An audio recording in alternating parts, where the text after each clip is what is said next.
Ce qui veut dire que ce type de sociologie n'est plus simplement une science qui décrit ce qui arrive, mais est un instrument de transformation sociale. Il est indéniable que cette fonctionnalisation désubstantialisante de nos catégories, formule extraordinaire de Arendt, qui a d'ailleurs été mal traduite dans la traduction existante, donc que cette fonctionnalisation désubstantialisante de nos catégories n'est pas un phénomène isolé ayant lieu dans quelques tours d'ivoire de la pensée érudite. On investit donc la société, on en fait un quasi-sujet, et tout se passe comme si c'est la société qui pâtissait en nous, si vous voulez. Ce qui serait évidemment une dépossession encore plus manifeste de notre expérience. Et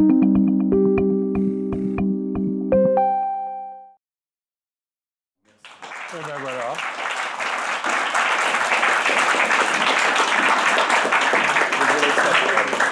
Merci de me recevoir. Nous ne nous connaissons pas, mais voilà, je vais essayer de mettre quelque chose en route. Oui, j'ai intitulé, donc j'ai donné, après quelques hésitations, comme titre à ma conférence, donc un parti pris de la diversité des formes.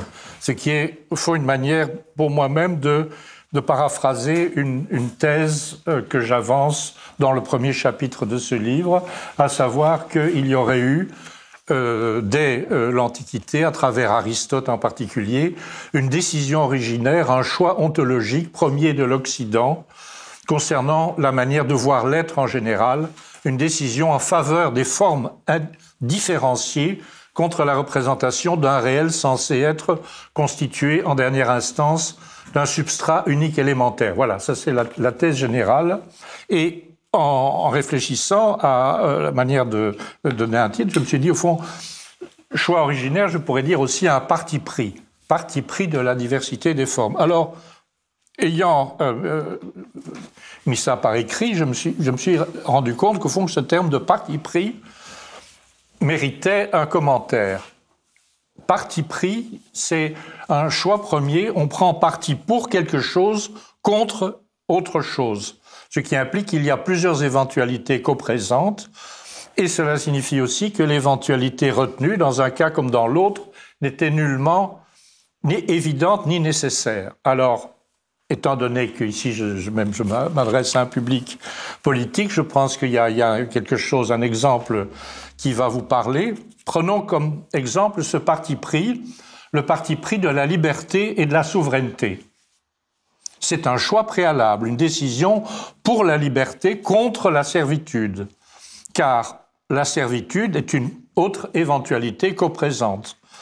Parti pris nullement évident ni nécessaire, il est parfaitement compréhensible qu'à la liberté, certains préfèrent la servitude, qui comporte beaucoup d'avantages. Voilà. Dans un cas comme dans l'autre, ce n'est nullement le résultat nécessaire d'un calcul rationnel des profits et des pertes. C'est en cela que c'est un véritable choix, un acte que dans ma terminologie philosophique j'appelle contingent. Il ne fallait pas que cela fût. C'est un acte qui ne dérive pas d'un ensemble de conditions objectives et donc libre dans tous les sens du mot. Ce qui implique également que, en vérité, il est impossible de démontrer rationnellement la supériorité d'un parti pris à ceux qui ne le partageraient pas. Voilà, ça c'est mon avant-propos, si vous voulez, un préambule sur donc cette notion, cette intuition, en quelque sorte, d'un parti pris premier ou d'un choix originaire. Alors, j'ai choisi d'extraire de mon livre la texture des choses, qui comporte 4 chapitres, de reprendre deux chapitres et ce que j'appellerais 2 exercices de pensée ontologique. Alors, c'est un peu une paraphrase de Hannah Arendt. Hannah Arendt, dans cet excellent livre « La crise de la culture », donc, a comme sous-titre « Exercice de pensée politique ». Et moi, je propose d'entreprendre donc des exercices de pensée ontologique. Alors, avec 2 ancrages qui correspondent à 2 chapitres de mon livre. Le premier chapitre où c'est une lecture que je vais essayer de vous résumer de Aristote lu par Heidegger. Et la deuxième partie de mon exposé, donc ce deuxième exercice de pensée ontologie, ce sera une lecture de Hannah Arendt, tournant autour de la différence entre religion et idéologie. Et avec chez Arendt, plutôt un parti pris des distinctions, alors que dans le premier cas, c'est un parti pris des formes. Alors, donc, je vais essayer de vous faire comprendre donc cette lecture que j'ai faite de Heidegger, lisant Aristote, lisant tout un certain passage du deuxième livre de la physique d'Aristote, et Aristote lui-même commentant un penseur que je n'ai pas du tout lu, qui doit être connu par les spécialistes de l'Antiquité, Antiphon.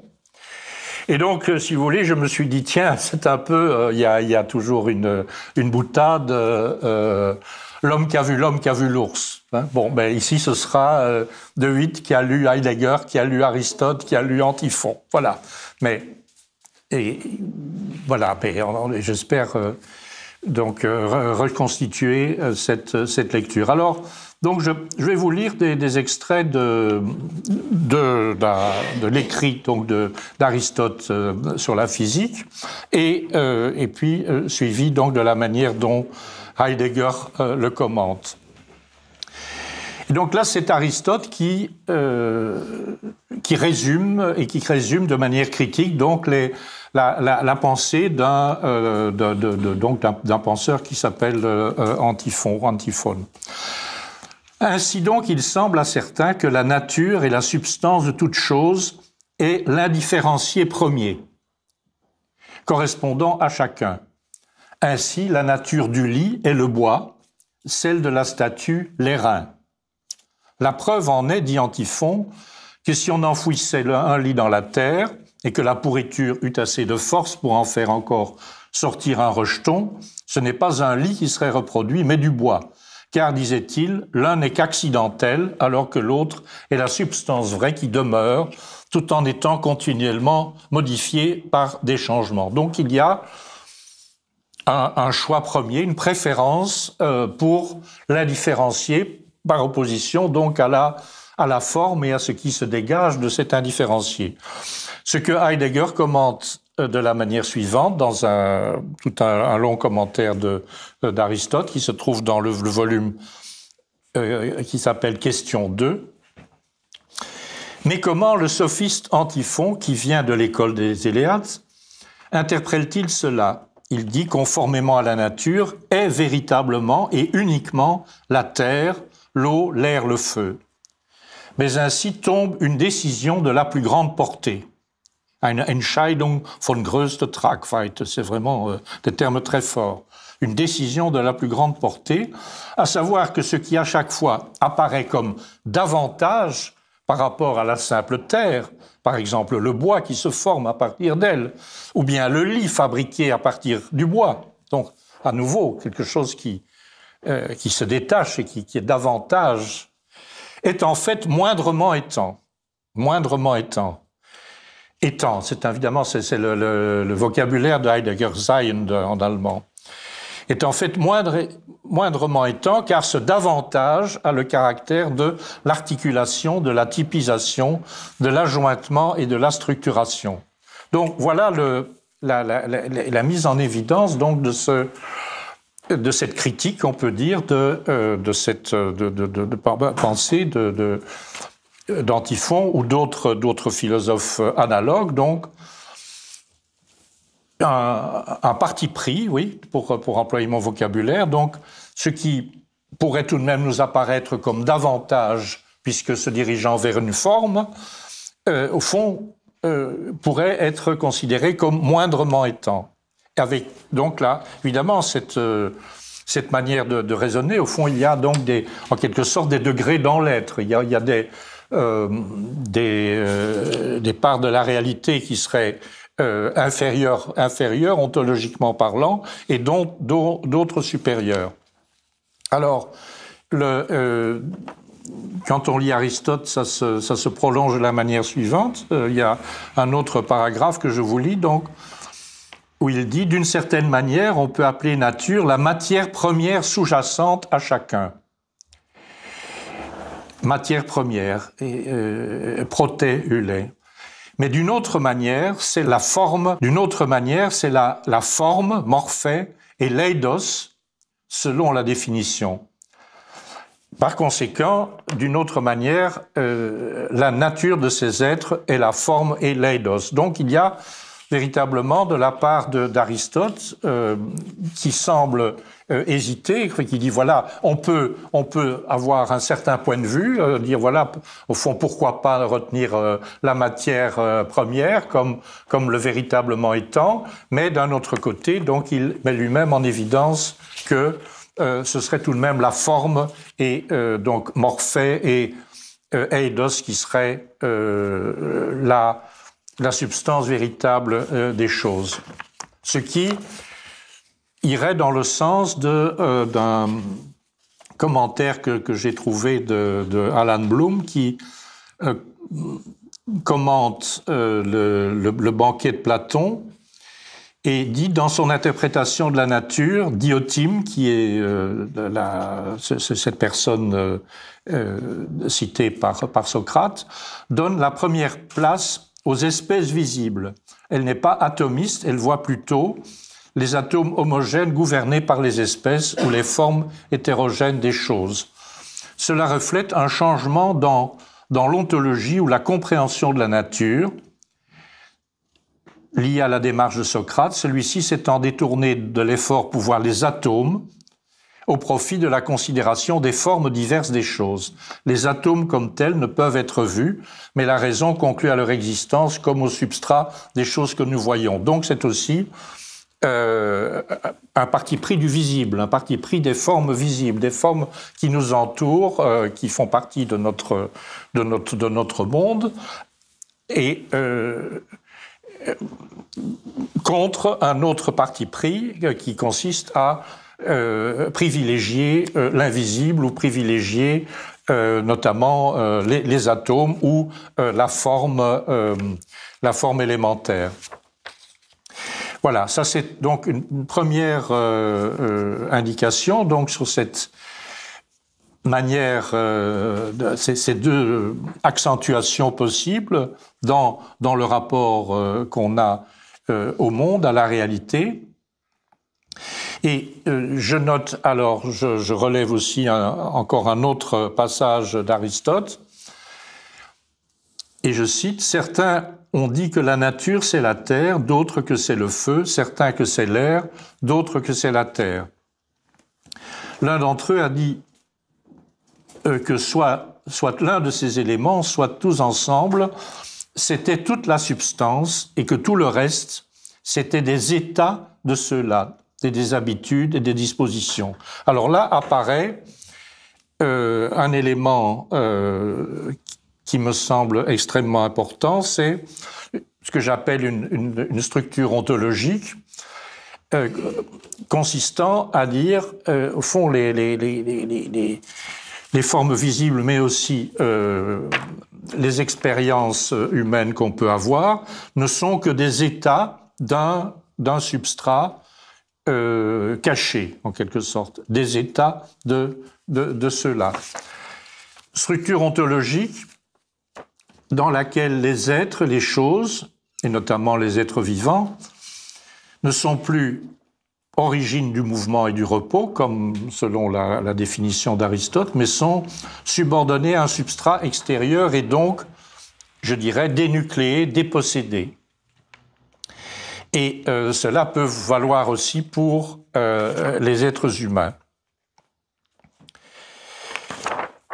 Alors, pourquoi, au fond, avoir mis tout ça en évidence? Donc, c'est cette analyse d'Aristote, lue par Heidegger, que je reprends à mon compte et que je prolonge. Ben, parce qu'il y a d'abord cette constatation donc d'une qu'il y aurait différents degrés de l'être, le véritablement étant et le moindrement étant. La question étant de savoir où se situe ce que Heidegger appelle le véritablement étant. Mais aussi, donc, ce que je viens d'indiquer, donc ces structures des états de propriété d'une certaine expérience qui sont censés n'être que des états d'un substrat pouvant porter plusieurs noms, l'indifférencié, l'élémentaire, la matière première, etc. Alors, voilà, ça c'est une mise en évidence générale, mais il m'apparaît que il y a à cette structure ontologique que je viens de mettre en évidence différents prolongements qui nous sont beaucoup plus familiers. Et je songe en particulier à l'évolution et à l'évolutionnisme, dont Heidegger ne parle pas du tout. Et c'est un modèle théorique qui s'est imposé aujourd'hui de différentes façons. La théorie de l'évolution et l'ontologie qu'elle contient. Car donc la théorie de l'évolution n'est pas simplement à comprendre comme une théorie scientifique ayant la prétention, justifiée ou non, à mon avis, très peu justifiée, d'expliquer la diversité des espèces et d'en retracer leur genèse, mais c'est une ontologie. Alors, pour vous expliquer de quoi il s'agit, je vais vous lire de larges extraits d'un article d'un penseur allemand, d'un philosophe allemand qui est un de mes maîtres à penser, Robert Spemann, très peu connu en France. Et voilà, je vous lis donc une traduction que j'ai faite moi-même. Le mot « évolution » suggère que l'histoire naturelle consisterait en une succession de changements d'état d'un substrat identique. Elle suggère qu'il y aurait là un quelque chose qui évoluerait. Mais ceci est incompatible avec notre expérience de l'identité. Aucun d'entre nous ne s'exprime de telle sorte qu'il dirait « mon père a évolué vers moi ». En réalité, mon père et moi, nous nous trouvons l'un par rapport à l'autre comme des individus autonomes. Donc il y a une discontinuité, alors que l'évolutionnisme suppose un continuum, voilà, un flux. Et Spemann continue, l'évolutionnisme comprend les choses, les unités substantielles, comme n'étant toujours que des états de quelque chose d'autre. Voilà, on retrouve de nouveau cette notion d'état de quelque chose d'autre. État de quoi? D'un substrat sous-jacent. Donc, je cite toujours Spemann. Donc, des états de quelque chose d'autre, de quoi? D'un substrat sous-jacent. C'est là que me semble résider la question décisive. Pour l'évolutionnisme, il n'y a aucune cessation de l'être de quoi que ce soit, mais simplement une transformation. Ce qu'il y a, c'est seulement le processus du devenir, il n'y a que le continuum de ce processus et pas d'unité discrète au sens discontinu, qui soit identique à elle-même et différente des autres. Et Spemann commente lui-même ce qu'il vient de dire en disant « L'option pour une vision du monde qui autorise les substances contre une autre qui ne le fait pas ne peut toutefois pas être imposée. C'est certes la vision du monde naturel, mais il existe, et là il a introduit une autre dimension, il existe même une grande religion qui rejette précisément cette vision du monde comme une illusion, le bouddhisme. Et donc là, je retrouve cette idée sur laquelle j'avais insisté au début. Donc, il y a deux options, mais l'option pour une vision du monde qui autorise les substances contre une autre qui ne le fait pas ne peut pas être imposée. Voilà, c'est ce que je disais au départ. Il n'y a pas véritablement de possibilité d'avoir une démonstration totalement contraignante. Et Spemann poursuit ou conclut ce propos en disant « Si nous voulons persister à nous penser comme des sujets, et si nous voulons persister à associer un sens quelconque au concept de dignité humaine, alors la tâche d'une ontologie correspondante devrait, pour varier un mot célèbre de Hegel, être formulée ainsi: il s'agit de penser les sujets comme des substances. Voilà. Alors, donc voilà déjà des éléments extrêmement importants concernant l'évolutionnisme comme ontologie, avec donc cette phrase capitale, l'évolutionnisme comprend les choses comme n'étant toujours que des états de quelque chose d'autre. Des états de quoi? D'un substrat sous-jacent. Alors, un autre auteur qui m'a beaucoup inspiré, que je continue à lire beaucoup, écrivain, mais en même temps un esprit profondément philosophique, c'est Chesterton. Alors Chesterton, dans un livre intitulé Orthodoxie, écrit ceci: l'évolution signifie qu'il n'existe pas de chose telle qu'un singe a transformé, ni de chose telle qu'un homme en qui le transformer. Cela revient à dire qu'il n'existe pas de chose telle qu'une chose. Tout au plus existe-t-il une chose unique, un flux de tout et de n'importe quoi. Je trouve ça admirable comme raccourci et comme formulation à la fois évidemment drôle, paradoxale et d'une grande profondeur, comme toujours chez Chesterton, qui décrit exactement ce qui est en jeu dans tout cela, en mettant en évidence la notion de chose. En effet, dans l'ontologie évolutionniste, il n'y a plus de choses, plus d'unités substantielles et discrètes, comme disait Spemann, c'est-à-dire tout ce qui peuple notre monde familier.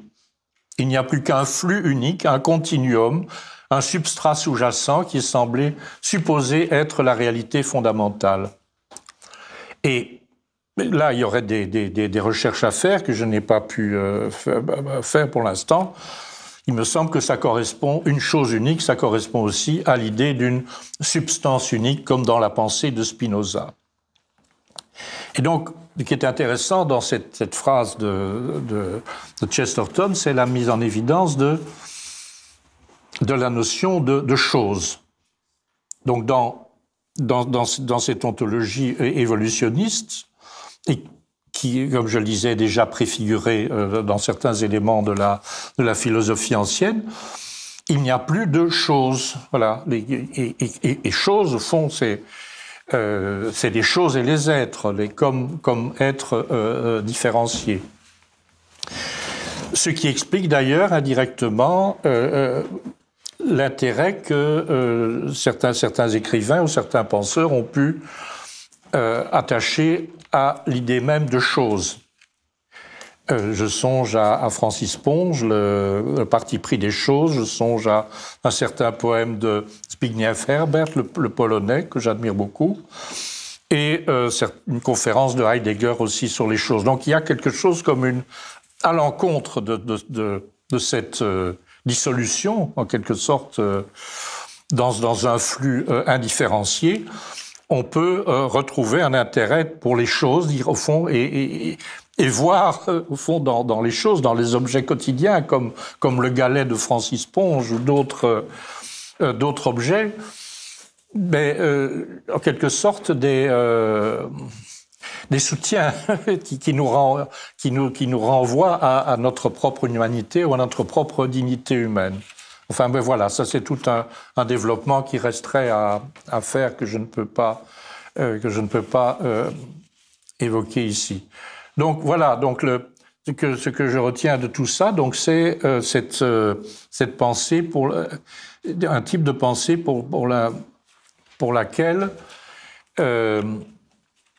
il y a donc des états. Je songe aussi aux neurosciences que je connais très mal, mais ce que j'en ai entendu dire, c'est que il semble que pour les neurosciences, nos pensées, ce que nous sommes en train de faire ici, nos pensées, nos paroles, ne seraient que des états du cerveau, du système neuronal. Donc là aussi, il y aurait une réalité première, le véritablement étant, pour parler comme Heidegger, la véritable réalité, ce serait le cerveau. Et donc, nos états mentaux, nos pensées, nos émotions, ne seraient que des épiphénomènes, comme on dit aussi. Hein. Donc toute une tendance, je crois, contre laquelle il faut lutter, à laquelle il faut résister précisément. Résister en trouvant aussi des moyens intellectuels, des moyens philosophiques, donc une critique interne, une critique philosophique de toutes ces présuppositions. Donc voilà pour ce premier trajet que je vous ai proposé, donc avec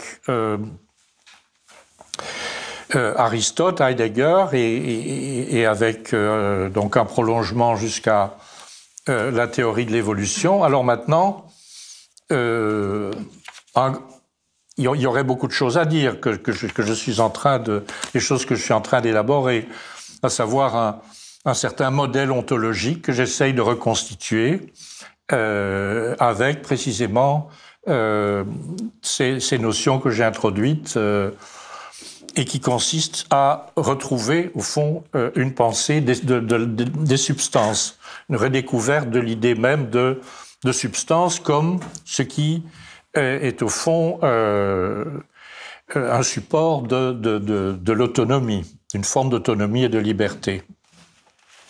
Mais voilà, mais ça c'est du travail à faire. Alors là, je fais, si vous voulez, un grand saut dans mon propre livre, comme je vous ai annoncé. Je voudrais vous introduire au chapitre que j'ai consacré à Hannah Arendt et à en particulier, donc, critique de l'idée de religion séculière. Donc voilà, je vais vous introduire, dire quelques mots. Donc, Hannah Arendt venait en 1951 d'écrire son grand livre, Les origines du totalitarisme. Et en 1953, elle écrit un article Religion et je crois que c'est Religion et politique, oui, c'est ça. Et d'autres textes. J'ai notamment exhumé, en quelque sorte, fait un travail en bibliothèque. J'ai retrouvé un texte très intéressant de Arendt, publié dans une revue américaine, que j'avais déjà traduit, que j'ai reproduit ici dans mon livre. Donc, et avec donc une pensée qui s'en prend à cette notion devenue très courante, et qui l'est encore aujourd'hui, selon laquelle le communisme ou le nazisme devrait être considéré comme une forme de religion, comme des religions séculières. Et donc, Arendt critique cela et dit, voilà, on manque la nature, l'essence de ces phénomènes totalitaires qui sont des idéologies et non pas des religions. Et il s'en prend à une certaine forme de sociologie, ce qu'elle appelle la sociologie fonctionnaliste, et sa cible principale étant Jules Monroe. Et je vais vous citer donc tout un passage de Hannah Arendt là-dessus. Donc voilà, d'abord je me cite moi-même. Donc elle s'en prend, elle s'insurge contre une idée reçue dont elle constate la propagation dans le champ intellectuel. Le nazisme et le communisme devraient être considérés comme des religions séculières, dans la mesure où ils rempliraient la même fonction sociale ou psychologique que le judaïsme ou le christianisme. Avec une véhémence caractéristique de son style, elle réplique en disant « Mais alors, puisque, comme femme, il m'arrive de me servir du talon de ma chaussure pour enfoncer un clou dans un mur, je serais en droit de l'appeler un marteau. » Voilà. Bon, c'est pas le cas. Donc, le fait de faire fonction de quelque chose, faire fonction de marteau, ne signifie pas que l'objet dont je me sers soit un marteau. Voilà. Alors, je cite maintenant Arendt elle-même. « Bien des sociologues se soucient uniquement des fonctions, et tout ce qui remplit la même fonction peut, dans cette perspective, recevoir le même nom. C'est comme si j'avais droit de baptiser marteau le talon de ma chaussure, parce que, comme la plupart des femmes, je m'en sers pour planter des clous dans un mur. Je ne crois pas que l'athéisme soit un substitut qui puisse remplir la même fonction qu'une religion. Pas plus que je ne crois que la violence puisse devenir un substitut de l'autorité. » Ça, c'est fait référence à un article très intéressant donc, sur la notion d'autorité.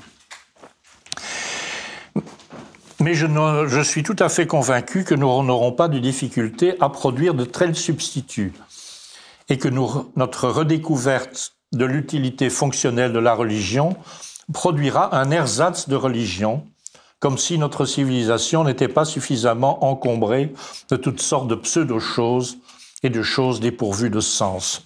Donc l'idée, la critique, donc, c'est que il ne s'agit pas de privilégier donc la fonction, l'utilité que tel ou tel phénomène peut jouer. Certes, il est vrai que la religion peut avoir un rôle social, peut avoir une certaine fonction sociale, mais ça ne signifie pas que sa substance, son essence, sa nature profonde puisse être dérivée de cette fonction.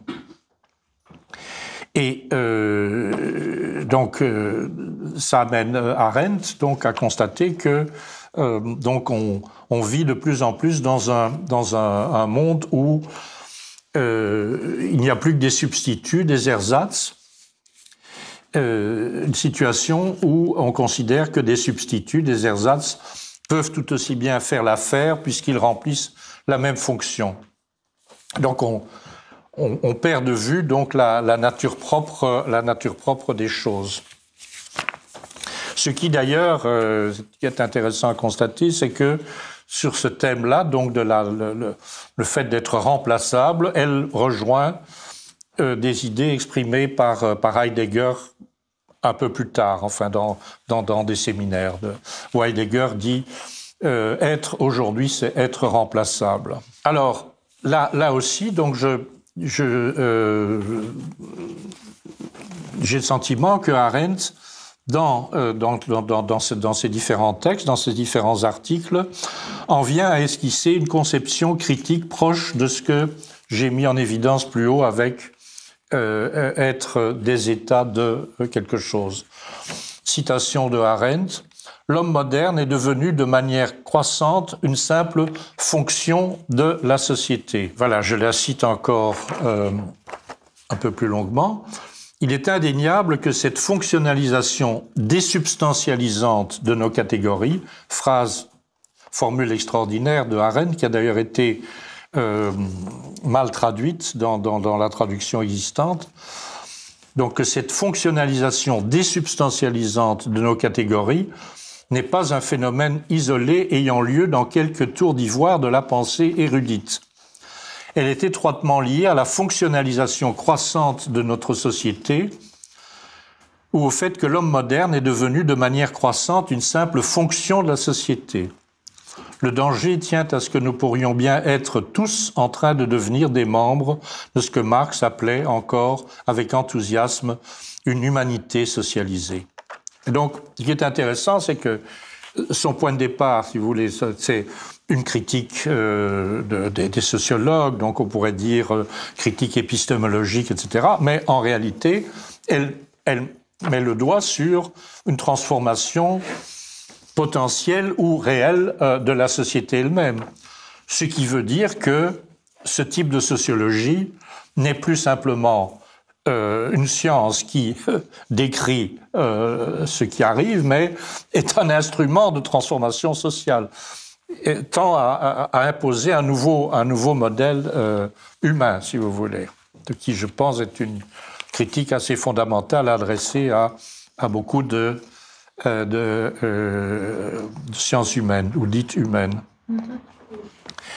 Et dans un passage de cette lettre que j'ai retrouvée, que j'ai traduite, ce qui est intéressant parce que c'est une lettre adressée à l'éditeur de la revue Confluence, et cet éditeur, c'était Henry Kissinger. Et donc, elle écrit à l'éditeur de Confluence, « Cher Monsieur Kissinger », c'est assez amusant, donc voilà, donc c'est le texte figure intégralement en encart dans mon livre, et je vous en cite encore un autre passage. « La confusion provient en partie du point de vue particulier des sociologues qui, ignorant méthodologiquement l'ordre chronologique, la localisation des faits, l'impact et l'unicité des événements, le contenu substantiel des sources et la réalité historique en général, se concentrent sur les rôles fonctionnels en eux-mêmes et par eux-mêmes, faisant ainsi de la société l'absolu auquel tout se rapporte. » Alors ça, je trouve une phrase extraordinaire. Donc, je répète, donc elle reproche donc aux sociologues de se concentrer sur les rôles fonctionnels en eux-mêmes, sur les fonctions, par exemple la fonction de la religion, donc ne pas plus prendre en compte le contenu propre d'une religion, je reviendrai là-dessus, mais le rôle fonctionnel, le rôle d'utilité joué dans la société. Se concentre sur les rôles fonctionnels en eux-mêmes et par eux-mêmes, faisant ainsi de la société l'absolu auquel tout se rapporte. Alors ça, c'est une phrase qui a évidemment une dimension d'ordre métaphysique ou ontologique. Enfin, donc ça, et je retrouve donc la même structure ou la même situation. Donc, imaginez que la société est un absolu, au fond, et cette réalité première auquel tout le reste se rapporte. Voilà, et toute l'expérience humaine particulière se rapporte. Donc voilà, donc il me semble que Arendt, dans ses différentes formulations, a entrevu, peut-être pas de manière tout à fait consciente, mais enfin entrevu quelque chose d'essentiel, ce que j'appelle une structure ontologique qui prolonge ou reprend exactement ce que j'ai montré à propos d'Aristote puis de l'évolutionnisme, cette structure état de. Les formes visibles ou les expériences vécues sont des fonctions d'un absolu appelé société, ce qui est en somme l'équivalent de ce substrat sous-jacent dont parlait Spemann ou de l'indifférencié d'Aristote, avec comme résultat ce que j'appelle une déréalisation et une dépossession de l'expérience propre des hommes. Alors, ceci étant décrit comme ou bien une réalité effective ou bien une tendance, ça c'est toujours évidemment la question qu'on peut se poser. Est-ce qu'on a affaire à quelque chose de tendanciel qui ne serait pas encore entièrement réalisé et qui se heurterait à certains obstacles, ou bien est-ce qu'on serait déjà à l'intérieur d'une telle situation? En tout cas, on peut se poser la question, comment alors échapper à cette manière de penser et d'envisager les choses, les institutions, comme autrement que comme des fonctions d'un substrat appelé société. Arendt donne une réponse, elle apporte une indication. S'agissant d'institutions sociales et politiques, il faut s'intéresser non pas prioritairement à leurs fonctions ou utilités, mais au contenu qu'elles visent et concrètement au discours qu'elles tiennent sur eux-mêmes, ce qu'elle appelle les sources, reprochant aux sociologues de ne pas en tenir compte. Donc voilà, par exemple, je vous cite un passage, elle écrit dans ce texte intitulé « Qu'est-ce que l'autorité ?» Les sciences sociales ne se soucient pas de savoir ce qu'est le bolchevisme comme idéologie ou comme forme de gouvernement, ni ce que peuvent bien dire ces porte-paroles pour eux-mêmes. bien des sociologues croient qu'ils peuvent s'abstenir d'étudier ce que les sciences sociales appellent les sources. Ils se soucient seulement des fonctions. Et dans l'article intitulé « Religion et politique », elle est encore plus précise. Les sociologues ne sont pas troublés par le fait que les deux camps en lutte ont refusé d'appeler leur lutte une lutte religieuse. Et ils croient pouvoir établir objectivement, c'est-à-dire sans prêter attention à ce que les deux parties ont à dire, si le communisme est ou non une nouvelle religion et si le monde libre défend son système religieux. À n'importe quelle époque antérieure, ce refus de prendre au mot les deux parties, comme s'il allait de soi que ce que les sources peuvent dire d'elles-mêmes et ne pouvait être que trompeur, aurait paru à tout le moins totalement non scientifique.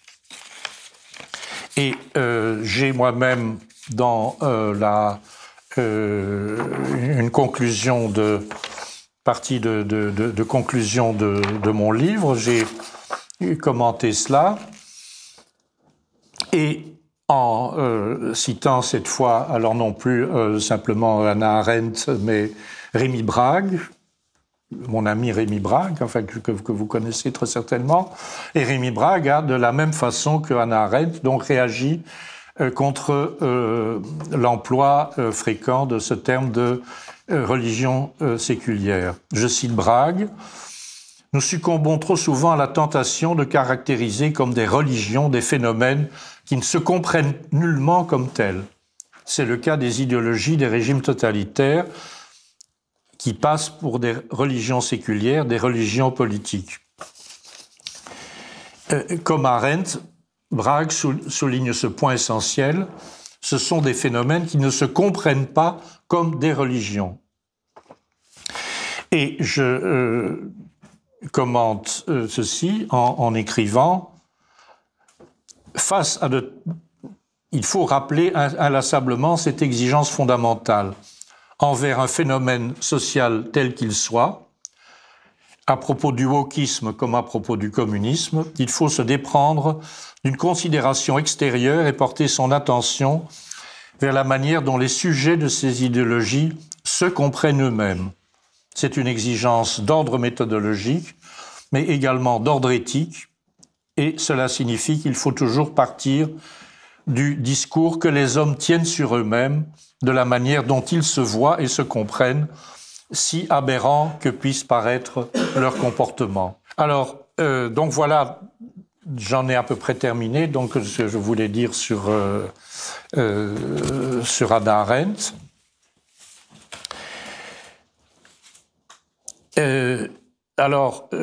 Donc il y a donc cette notion de fonctionnalisation des substantialisants de nos catégories, mais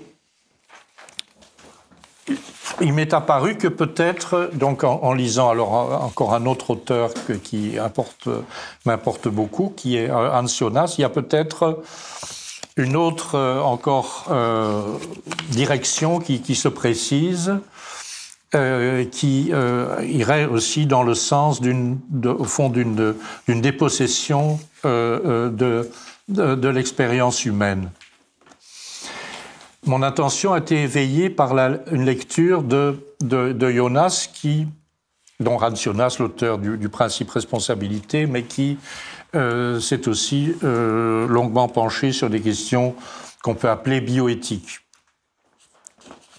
Et il cite et il commente certains propos tenus par de grands médecins humanistes américains, et il commente ces propos.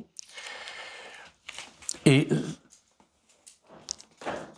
il dit, voilà, donc c'est une question que j'ai trouvée dans les actes d'un certain colloque, où un grand médecin, et il s'agit de la question des expérimentations scientifiques, mais aussi de la question des greffes d'organes, la société peut-elle se permettre de jeter les tissus et organes du patient alors qu'ils pourraient être utilisés pour restaurer l'individu désespérément malade, mais qui est encore guérissable?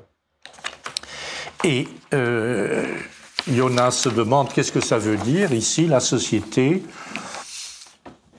la société, c'est la plus nébuleuse de toutes les entités, qu'on investit d'une réalité, d'un pouvoir exorbitant sur les individus, même si cette importance exorbitante est censée être au service des individus eux-mêmes, puisqu'il s'agit de guérir les malades grâce aux organes de ceux qui sont quasiment morts. Et Jonas va encore plus loin et il écrit ceci: « Il n'y a aucun doute quant au bien procuré ou quant au mal combattu, la maladie et la mort prématurée, mais un bien pour qui et un mal pour qui? Ici, la question tend à devenir quelque peu floue. Dans un effort pour donner à l'expérimentation médicale une dignité véritable, la santé en question ou la maladie en question est en quelque sorte prédiquée de la totalité sociale, comme si c'était la société qui, en la personne de ses membres, jouissait de l'une et souffrait de l'autre. » Donc voilà, donc il y a peut-être quelque chose qui s'annonce, qui se précise aujourd'hui, c'est que on investit donc la société, on en fait un quasi-sujet, et tout se passe comme si c'est la société qui pâtissait en nous, si vous voulez. Voilà, ce qui serait évidemment une dépossession encore plus manifeste de notre expérience. Et il me semble que dans toute une série de campagnes donc pour différentes formes d'hygiène, ça se manifeste de plus en plus. De plus en plus, on nous fait comprendre que nous devons prendre garde à notre santé, car c'est la société qui pâtit en nous.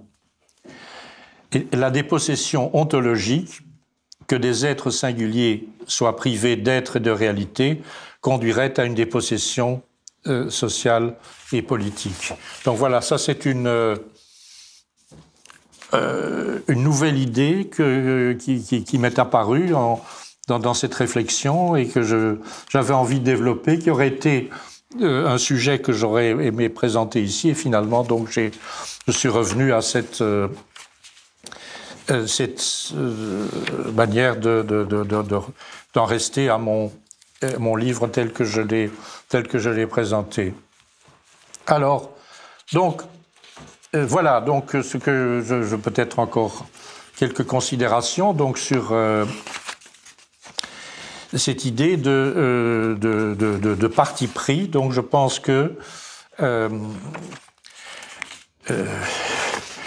voilà, donc il y a plusieurs formes, plusieurs partis pris, plusieurs décisions premières qui peuvent être prises, mais qui ne sont pas, comme je le disais, totalement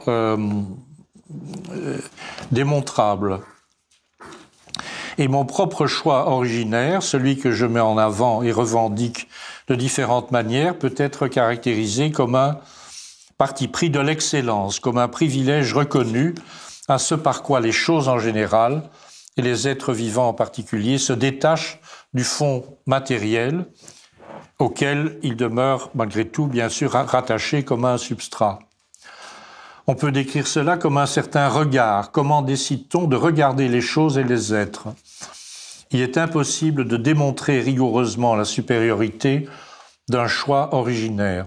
On peut seulement, dans une certaine mesure, montrer que ce choix-là rencontre la manière dont les choses elles-mêmes se donnent à voir.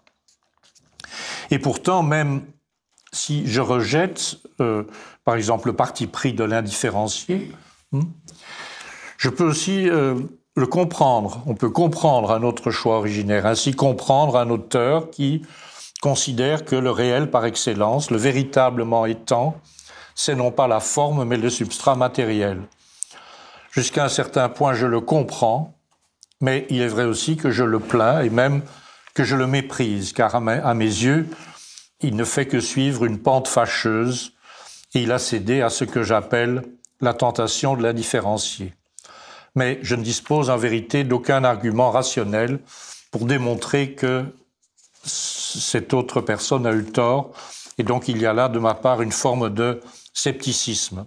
Alors, j'ai donc viens d'employer ce terme pour caractériser ma propre démarche ou mon propre parti pris, un parti pris de l'excellence.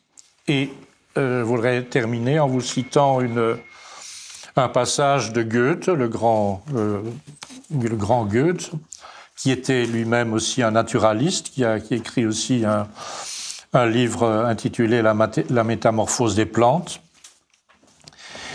Et Goethe a exprimé ce que j'appelle un parti pris de l'excellence avec une forme d'insolence lorsque, répondant à quelqu'un qui lui avait reproché de ne pas tenir compte des racines, dans son ouvrage La métamorphose des plantes, il a déclaré « La racine, elle n'avait rien qui pût véritablement m'intéresser.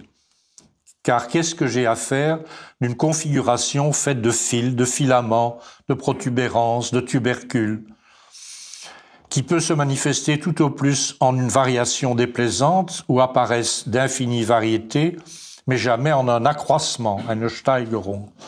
Or, c'est uniquement l'accroissement qui, sur la voie et sur la vocation, selon la vocation qui sont les miennes, pouvait m'attirer, me retenir et me passionner. Donc, un parti pris de l'accroissement des formes visibles et non pas du substrat sous-jacent. Voilà. Cher camarade, si tu veux plus de contenu, de réinformation, d'éducation populaire et de formation intellectuelle, n'hésite pas à faire un don sur notre page Tipeee.